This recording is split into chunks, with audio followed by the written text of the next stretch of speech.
Yo guys, I just wanted to go over some quad tendonitis pain and how I got it and what I'm doing to correct it. So I went from a basic plan where I was squatting only once or twice a week, not a whole lot of volume, to squatting 3 and 4 times a week. So I doubled the volume, a lot of heavy lifts, and also my form was starting to break down a little bit, allowing my bar path to not be ideal, and it was kind of falling over the tops of my knees, so allowing a lot of torque being generated in those knees and not recovering well enough. And so now I've been dealing with some quad tendonitis.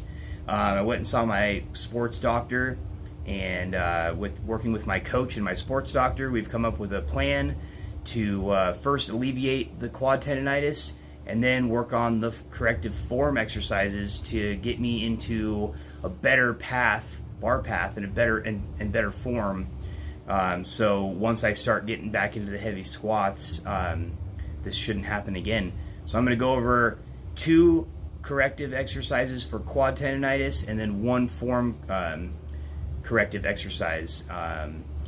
And so the first one's going to be eccentric loaded leg extensions, and the second one's going to be Spanish squats, and the third one's going to be strict wall squats. So I'll get into the first exercise right now.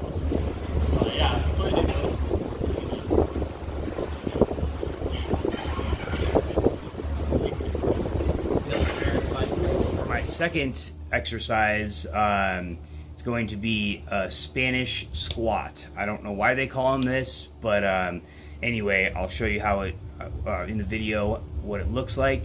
But you wrap a big band around a squat rack. You put your knees into it. You pull back so you got some nice tension on the band, and then you just basically do a wall sit without the wall behind you, and it actually makes it quite a bit harder because you're not putting some of your body weight on the wall.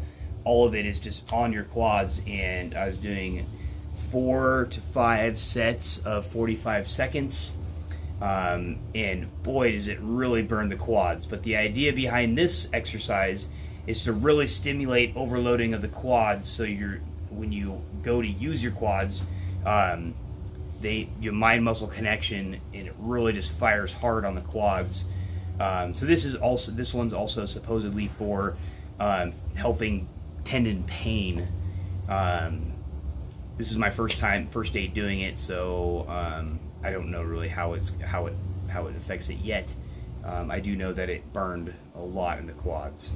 Anyway, I'm going to go ahead and show you that exercise, and here we go.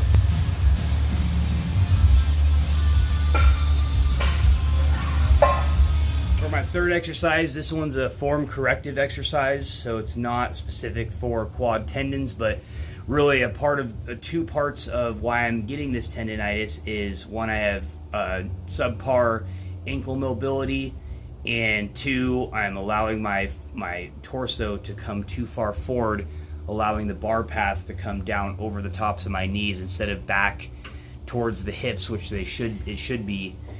So this next exercise is strict wall squats. I have to get up to close to a wall, as close as I can, within 5 to 7 inches, and I've got to squat down with my arms up overhead, and squat down without folding forward and touching the wall.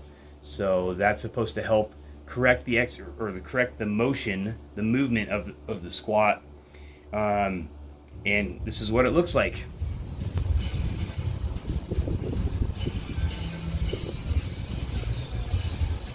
Alright guys, so after all 3 of those exercises, I'm supposed to do some of those 2 times a day and some of those 1 times a day for 5 days in a row for 2 weeks.